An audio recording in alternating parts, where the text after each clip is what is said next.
কলকাতাতে খুলে গেল নতুন রেস্টুরেন্ট দেবী চৌধুরানী। সেটির উদ্বোধন করলেন অভিনেত্রী শ্রাবন্তী চ্যাটার্জি, যাকে কয়েকদিনের মধ্যেই বড় পর্দাতে দেখা যাবে দেবী চৌধুরানী হিসাবে।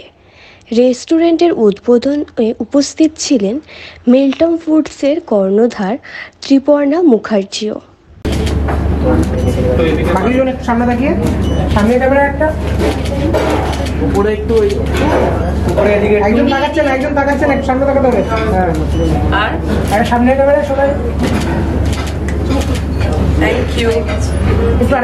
একদমই মানে এই প্রথমবার আমি শুনলাম, এর আগে আমার কোনো আইডিয়া ছিল না যে একটা চরিত্র, যেটা হিস্টোরিক্যাল চরিত্র, বঙ্কিমচন্দ্র চট্টোপাধ্যায়ের একটা ক্যারেক্টার দেবী চৌধুরানী, আর তার সাথে আমি ওতপ্রোতভাবে জড়িত, কারণ আমিও আমাদের ছবি দেবী চৌধুরানী খুব শিগগিরই রিলিজ হতে চলেছে। সেই ছবির নাম নিয়েই এরকম একটা রেস্টুরেন্ট, যেটা পুরো বাঙালি রেস্টুরেন্ট, যেখানে বাঙালি খাবার সব থেকে বেশি ভালো পাওয়া যাবে, তো সেরকম একটা রেস্টুরেন্টের আজকে ইনগরেশন। তো সেখানে আমি আসতে পেরেছি। আমাকে এই যে রেস্টুরেন্টের যিনি কর্ণধার আমাদের ত্রিপর্ণা, উনি আমাকে কনসিডার করেছেন এই মানে রেস্টুরেন্টের ওপেনিং এর দিন আসার জন্য, আমাকে ইনভাইট করেছেন। Thank you so much. আর এই নামটা আমার ভীষণ ভালো লাগছে অবশ্যই, কারণ আপনারা সবাই জানেন যে দেবী চৌধুরানী আমার জীবনের একটা বিশাল, আমার পুরো হোল ক্যারিয়ারে একটা খুব ইম্পর্টেন্ট একটা ছবি হতে চলেছে, আর অলরেডি আমার ডাবিং কমপ্লিট। তো সেটার মানে সেই নাম নিয়ে একটা রেস্টুরেন্টের ওপেনিং আমি এসেছি। থ্যাংক ইউ সো মাচ, খুব সুপার এক্সাইটেড। আর একটা প্রশ্ন, যে এই দেবী চৌধুরানী নারী ক্ষমতায়নের গল্প, এখন নারীদের সেটা নিয়ে তো দেখো অবশ্যই মানে আমার যেটা ভালো লাগছে যে এই চরিত্রটার নাম দেবী চৌধুরানী আর এই রেস্টুরেন্টের নামও দেবী চৌধুরানী, আর সেখানে আমি এসেছি, আর যে কর্ণধার তিনিও একজন মহিলা। সবাই আমরা মানে নারী শক্তি বলা যেতে পারে।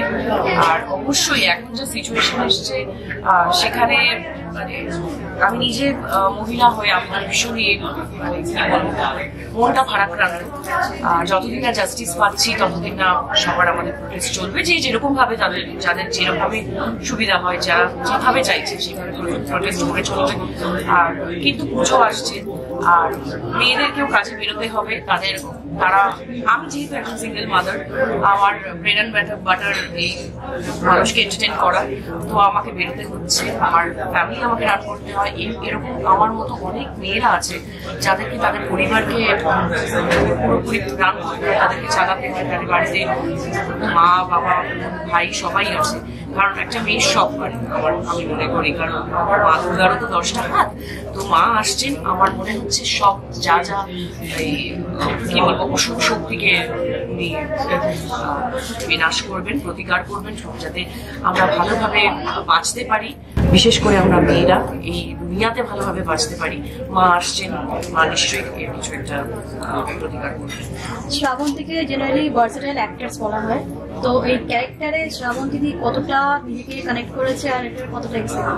দেখো, আমি বলতে পারি আমার পরিবার ফ্রিডম ফাইটার। আমার দাদু আর কি স্বাধীনতা সংগ্রামী ছিলেন। আমার বাবা ছিলেন আর্মিতে চাকরি করতেন, উনি একজন সোলজার ছিলেন, সৈনিক।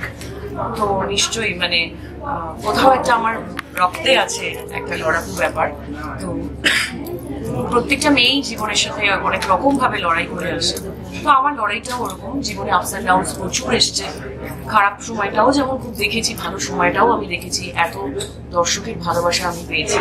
তো আমার বরাবরই ইচ্ছা ছিল যে একটু হিস্টোরিক্যাল কোনো মানে একদম স্ট্রং মহিলার ক্যারেক্টার করবো। দেখো, এর আগে আমি মহালয়া অনেকবার করেছি, আমি মা দুর্গা রূপে অনেকবার 5বার আমি অনেক বিভিন্ন চ্যানেলে আমাকে দেখা গেছে। কিন্তু এই চরিত্রটা আমার পুরো ফুল ক্যারিয়ারগ্রাফে বলা যেতে পারে একটা মাইলস্টোনের মতো, কারণ আমার পরিবার খুব খুশি যে আমি একটা স্বাধীনতা সংগ্রামী, মহিলা স্বাধীনতা সংগ্রামী চরিত্রের আমি প্লে করেছি। তার নাম দেবী চৌধুরানী। এর আগে করেছেন সুচিত্রা সেন। সেই ছবিটাও খুব মানে মানুষের দর্শকের, আমি বাবা মার কাছে শুনেছি যে মন ছুঁয়ে গেছিল। তো সেই সুচিত্রা সেন যে চরিত্রটা করেছে সেই চরিত্রটা আমি আবার করছি, এবং দর্শক আমাকে অন্যরূপে দেখলে তো এটা আমার জন্য বলা যেতে পারে মানে I am the lucky one. পর্দায় দেবী চৌধুরানীকে আশা রেখে রাস্তায় তোমাকে যেভাবে সংগ্রামী হয়ে উঠতে দেখা যাচ্ছে, তো তাকে তুমি কখনো আশা করো? দেখো আমি ওটাতে আমি একজন সাধারণ মেয়ে, আমি শ্রাবন্তী চ্যাটার্জি সেলিব্রিটি ওই ভাবছি না, যেহেতু আমি একটা মেয়ে আর আমরা দুই বোন, আমি আর আমার দিদি, আমার মায়ের বাবা মানে ভাই নেই আমাদের, আমরা দুই বোন। ইনফ্যাক্ট আমি আমার ছেলেকে ভাই বলি যেহেতু আমাদের এজ ডিফারেন্স। ইনফ্যাক্ট মানে আমার বাবাও খুব খুশি যে আমি বেরোচ্ছি, আর আমি ভাবছি না, কারণ দেখো আমি একটা মেয়ের সাথে এরকম একটা মানে স্বপ্নও ভাবতে পারি না, মানে ভাবলেই আমার চোখ দিয়ে জল বেরিয়ে আসছে এমন অবস্থা হচ্ছে। তো তার মানে তার জাস্টিসের জন্য বেরোবো না। আর দেখো আমি খুব একটা কাউকে জানাচ্ছি না, আমার যেটা মনে হচ্ছে যখন আমার কাজ থাকছে আমাকে কাজ করতে হবে, আমাকে আমার ফ্যামিলি রান করতে হবে। আমি একা সিঙ্গেল একজন পার্সন যে আমার ফ্যামিলি চালাচ্ছে পুরো পরিবারটা, তো আমাকে বেরোতে হচ্ছে, কাজে বেরোতে হচ্ছে। এবার কাজ ছাড়া কিন্তু আমি বাড়িতে বসে থাকতে পারছি না। আমি যখন যেরকম সুযোগ পাচ্ছি, সময় পাচ্ছি, প্রোটেস্টের জন্য বেরোচ্ছি, কারণ জাস্টিস আমাদের পেতেই হবে, যা কিছু হয়ে যাবে। ম্যাডাম রিসেন্টলি ঋতুপর্ণা থেকে আর মিমি চক্রবর্তী থেকে গো ব্যাক বলা হয়েছে, এটা নিয়ে অনেক চলছে সোশ্যাল মিডিয়া, তো তুমি কি বলবে?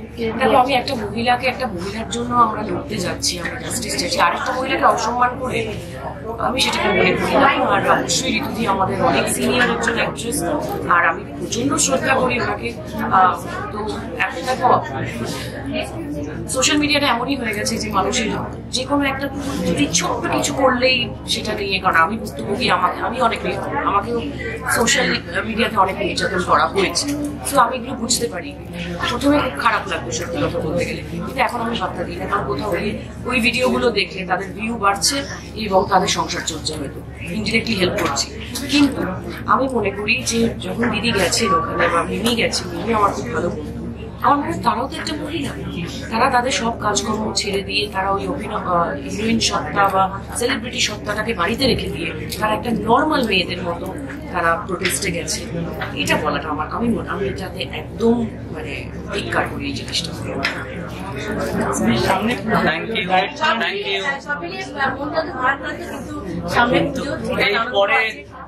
আমি বলবো এটাই যে তুমি পুজোয় আমার এখন হয়ে গেছে, পুজোয় আমার এখনো কোনো শপিং করা হয়নি, কারণ মনটা খুব একটা ভালো নেই।